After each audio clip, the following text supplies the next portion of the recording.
Hi friends, pro kabaddi season 11 so next అయితే జరగబోతుంది. దానికి సంబంధించి చాలా టీమ్స్ కూడా ఏర్పాట్లు చేస్తున్నాయి. తమిళ తలైవర్స్ కూడా కోచ్ అశ్వన్ కుమార్ను తీసేశారు.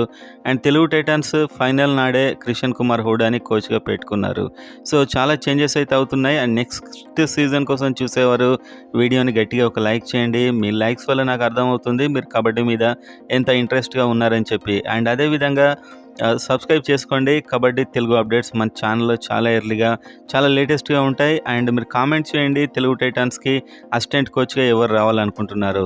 సో వీడియోలోకి వెళ్ళినట్లయితే తెలుగు టైటాన్స్ కోచెస్ శ్రీనివాస్ రెడ్డి గారు and Alex Pandian assistant coach గారు ఇద్దరు కూడా ఉండగానే ఒక హెడ్ కోచ్ను తెలుగు టైటాన్స్ ప్రకటించింది.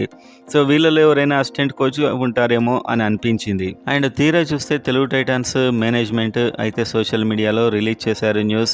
శ్రీనివాస్ రెడ్డి గారిని, అలెక్స్ పాండ్యన్ గారిని తొలగిస్తున్నట్లు వాళ్ళకు ఆల్ ద బెస్ట్ చెప్తూ ఒక పోస్ట్ అయితే పెట్టారు. సో వీళ్ళు అసిస్టెంట్ కోచ్గా కూడా ఉండబోట్లేదు. సో నెక్స్ట్ అసిస్టెంట్ కోచ్గా ఇంకొక ప్లేయర్ను క్రిషన్ కుమార్ హూడా ఎవరినైతే సజెస్ట్ చేస్తాడో వాళ్ళని పెడతారు. అతని టీమును తయారు చేసుకుంటాడు.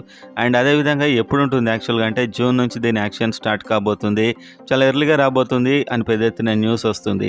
సో తెలుగు టైటాన్స్ పవన్ షరావత్ను ఉంచుతారా లేదా అంటే ఎఫ్బిఎం కార్డు ద్వారా తీసుకోవచ్చు. రిలీజ్ అయితే చేస్తారు, ఎఫ్బిఎం కార్డు ద్వారా తీసుకోవచ్చు. సో తెలుగు టైటాన్స్ అయితే ఈసారి ఒక మంచి ఎక్స్పర్ట్ కోచ్ ఉన్నాడు కాబట్టి చాలా సంచలన నిర్ణయాలు, యంగ్ ప్లేయర్స్ని తీసుకోవడం, మనం అవసరమైతే పవన్ షరావత్, నవీన్ ఎక్స్ప్రెస్ కాంబినేషన్ కూడా చూడబోతున్నాం తెలుగు టైటాన్స్లో. సో ఇంట్రెస్ట్గా వెయిట్ చేశారు. లైక్ కొట్టండి, మీ ఇంట్రెస్ట్ చూద్దాము సరి ఎంతలా ప్రో కబడ్డీ వచ్చే సీజన్ మీద ఉందో.